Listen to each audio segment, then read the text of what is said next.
ہمارے بڑے بڑے جو ہے شخصیتیں اس کا شکار ہو گئی. سر سید احمد خان شکار ہوئے جنہوں نے کہ معجزات کا انکار کر دیا.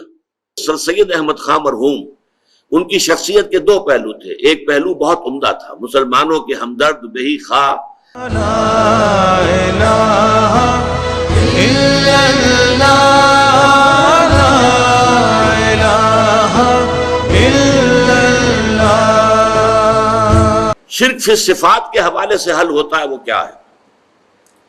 جیسے کہ ابھی تک ہم نے صفات کی بات کی ہے، انسانوں کی صفات، فرشتوں کی صفات، ملائکہ کی صفات، انبیاء اولیاء اللہ کی صفات.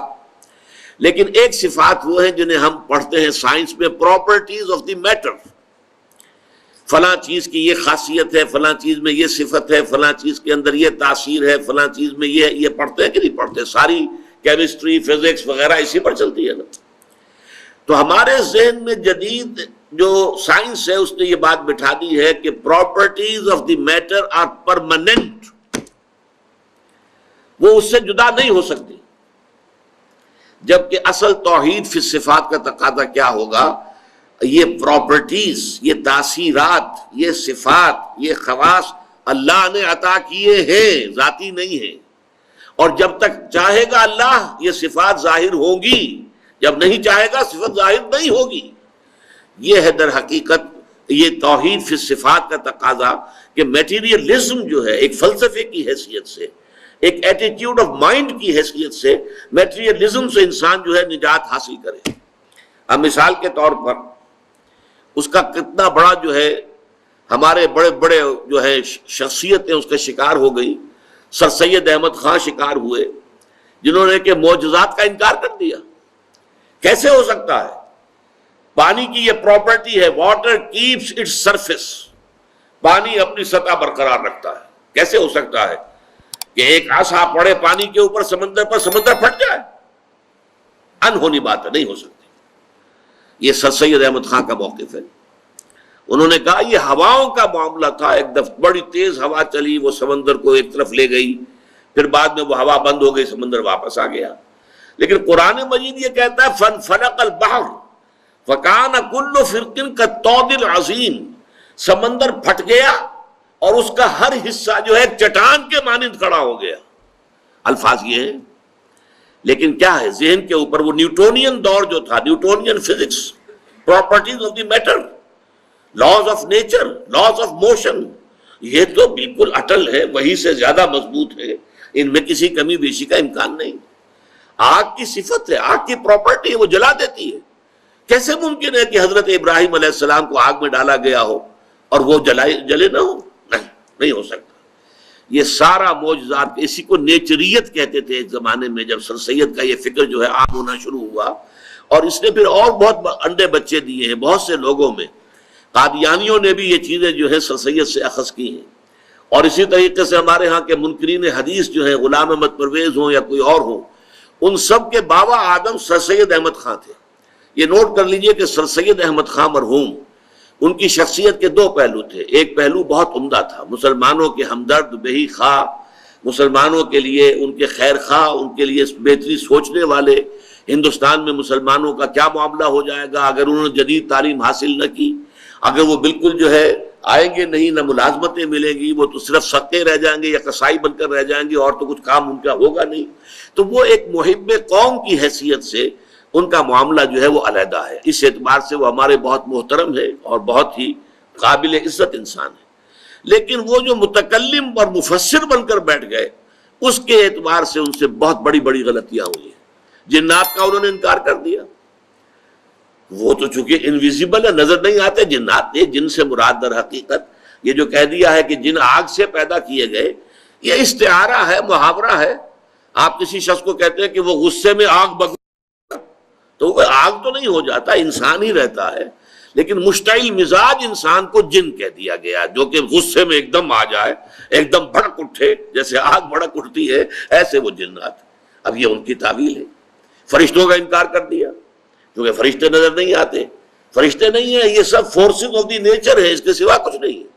فورسز آف دی گریوٹی ایک فورس آف دی نیچر ہے، اس کو ایک فرشتہ قرار دے دیا گیا. یہ ساری چیزیں کہاں سے پیدا ہوئی ہیں؟ اگرچہ آج وہ میٹیریلزم ختم ہو چکا ہے فزکس کی دنیا سے بھی، جب سے کہ دوسرا دور آیا ہے، آئنسٹائن کا دور آیا، ریلیٹیوٹی کا دور آیا، اس وقت سے یہ سارا معاملہ جو ہے بدل کر رہ گیا ہے. اب وہ نہیں ہے صورت. اب تو میٹر جو ہے، پہلے جب ہم پڑھتے تھے تو میٹر واز انڈسٹرکٹیبل، میٹر ختم ہو ہی نہیں سکتا. اور اب ہمیں معلوم ہے میٹر انرجی کے اندر تبدیل ہو جاتا ہے، میٹر کا وجود ختم ہو جاتا ہے، تحلیل ہو جاتا ہے، وہ انرجی بن گئی. پہلے یہ انرجی اور میٹر یہ علیحدہ کیٹیگریز تھی سائنس کی، آج یہ ایک ہی ہے، انٹر کنورٹیبل ہے. تو اس اعتبار سے وہ جو نیوٹونین دور تھا فزکس کا، اس کے جو اثرات تھے ہمارے مفسرین پر، ہمارے علماء پر، اس میں معجزات کے انکار والی بات بھی آئی ہے. اسی مادے کی صلاحیتوں پر اعتماد اور توکل کرنا سے مادہ پرستی، عملی شرک کی ایک خفی شرک کی شکل پیدا ہوتی ہے کہ ہمارا جو ہے اپنی ذہانت، اپنی فطانت، اپنے علم اور ان چیزوں پر اور مادی اسباب و وسائل کے اوپر اعتماد اور زوم ہو جانا. یہ کام میں کل ضرور کر دوں گا، کیوں؟ مجھے معلوم ہے میرے پاس سارے وسائل اور ذرائع موجود ہیں. کل صبح مجھے ضرور جانا ہے، مجھے اسلام آباد جانا ہے، اور ظاہر بات ہے کہ میں نے ساری تیاری کر لی ہے، گاڑی کی جو ہے وہ سروس کروا لی ہے، اس میں پیٹرول کا جو ٹینک ہے وہ فل کرا لیا ہے، سب کچھ ہو گیا ہے. تو اب کوئی رکاوٹ نہیں ہے، صبح اٹھوں گا چل دوں گا. کیونکہ مادے پر پورا اعتماد ہے، مادی وسائل و اسباب پر پورا اعتماد ہے، پورا توکل ہے کہ یہ ساری چیزیں جو ہے موجود ہیں. تو ظاہر بات ہے کہ پھر میرے جانے میں کیا رکاوٹ آئے. لیکن اسی بات کو قرآن مجید میں سختی سے روک دیا گیا.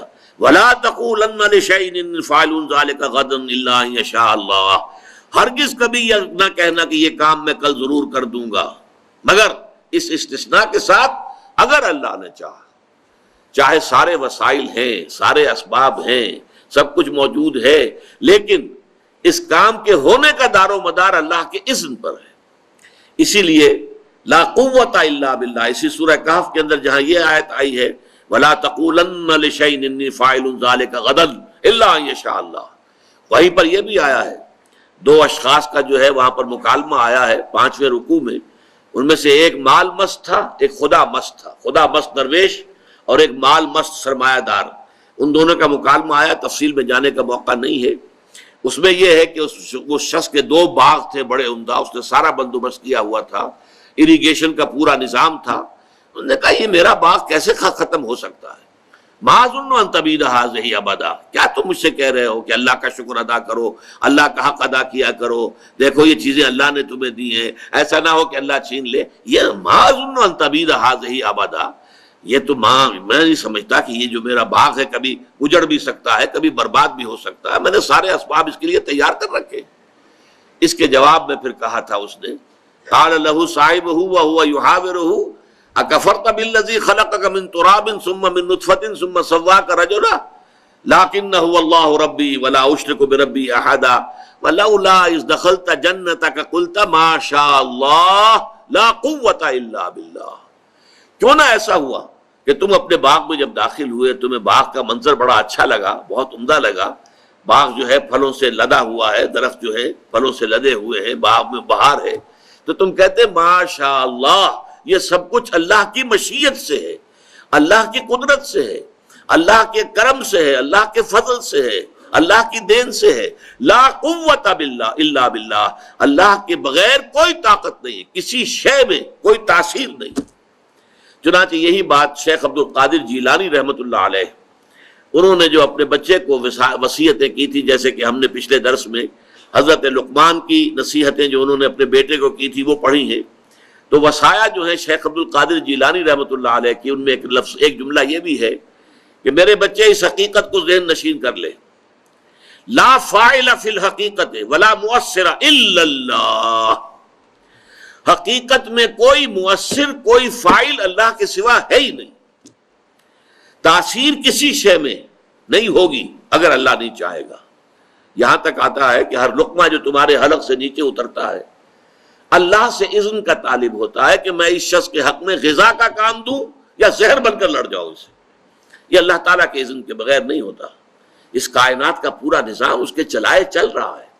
وہی ہے در حقیقت یدبر الامر من السماء الی الارض، وہ تدبیر امر کر رہا ہے، اپنی کائنات کو چلا رہا ہے. وہ کسی شے کے پاس کوئی وصف، کوئی تاثیر، کوئی قوت، لا حول ولا قوت الا باللہ، کوئی طاقت نہیں ہے کسی کے پاس، اور کوئی جو ہے نہ بھلائی کی نہ برائی کی، نہ نفع پہنچانے کی نہ نقصان پہنچانے کی، کوئی طاقت کسی کے پاس نہیں ہے مگر اللہ کے کرنے سے. اللہ کے وما تشاؤون الا ان یشاء اللہ، تمہارے چاہے کچھ نہیں ہو سکتا جب تک کہ اللہ نہ چاہے. تم لاکھ چاہو، تمہارے لاکھ جو ہے وہ منصوبے ہوں، تم نے پورا اس کے لیے اہتمام بھی کیا ہو، لیکن یہ ہے کہ جب تک کہ اللہ تعالیٰ کا اذن نہیں ہوگا وہ نہیں ہو سکتا.